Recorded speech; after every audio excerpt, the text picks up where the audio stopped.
안녕하세요, 여러분.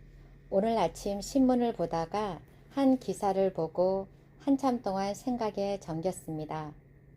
신문에는 이렇게 적혀 있었습니다. 초중고생, 이제 원하는 병원에서 건강검진. 처음에는 좋은 정책이네 라고 생각했습니다.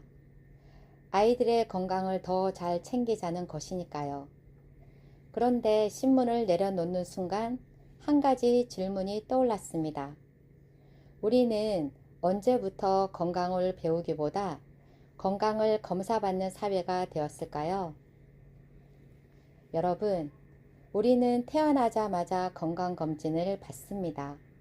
어린이 건강검진, 학생 건강검진, 직장 건강검진, 국가 건강검진. 평생 검진을 받으며 살아갑니다. 검진은 분명 중요합니다. 덕분에 병을 일찍 발견해 생명을 구하는 경우도 있습니다.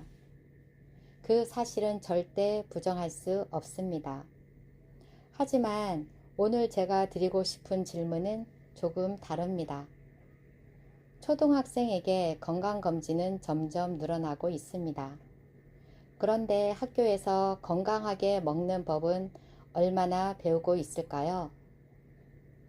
설탕이 몸에 어떤 영향을 주는지, 가공식품을 어떻게 고르는지, 잠이 왜 중요한지, 스트레스를 어떻게 관리하는지, 매일 몸을 움직이는 습관이 왜 중요한지, 이런 것들은 얼마나 배우고 있을까요?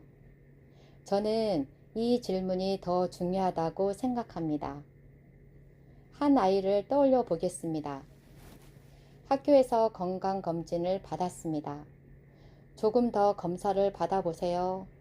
부모님은 걱정합니다. 병원으로 갑니다. 재검을 합니다. 또 기다립니다. 다행히 아무 문제가 없을 수도 있습니다. 하지만 그 과정에서 아이와 부모가 느끼는 불안은 누가 설명해 줄까요?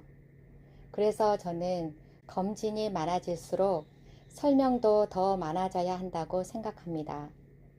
저는 건강검진을 반대하지 않습니다. 오히려 필요한 검사도 분명 있습니다. 병을 조기에 발견해 생명을 구하는 경우도 많습니다. 하지만 검진만으로 건강해지는 것은 아닙니다. 건강은 병원에서 만들어지는 것이 아니라 매일의 생활 속에서 만들어집니다.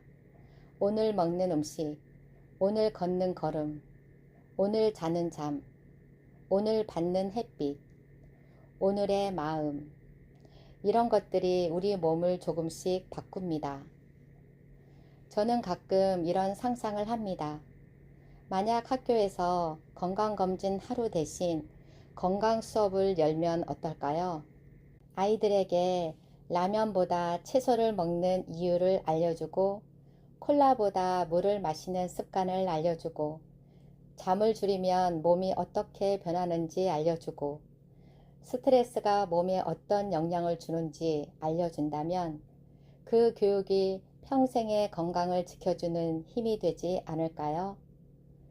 검사는 병을 발견하는 도구입니다. 하지만 건강을 만드는 도구는 아닙니다. 건강을 만드는 것은 생활 습관입니다. 그리고 그 생활 습관은 어릴 때부터 배우는 것이 가장 중요합니다. 저는 아이들에게 병원 가는 것보다 건강하게 사는 법을 더 많이 가르쳐 주었으면 좋겠습니다. 여러분, 오늘 저는 건강검진을 하지 말자는 이야기를 한 것이 아닙니다. 필요한 검진은 분명히 있습니다.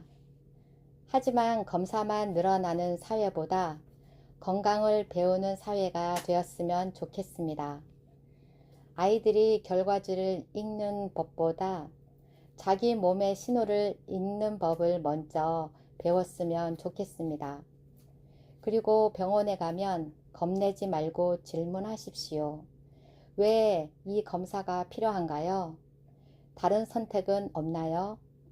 생활 습관으로 함께 노력할 수 있는 것은 무엇인가요? 질문은 불신이 아닙니다. 질문은 내 몸을 사랑하는 시작입니다. 혈압약은 정말 평생 먹어야 할까요? 혈압은 숫자입니다. 하지만 사람은 숫자가 아닙니다. 다음 시간에는 숫자가 아니라 사람을 중심으로 혈압에 대해 이야기해 보겠습니다. 저는 의사가 아닙니다. 저는 평범한 환자였습니다.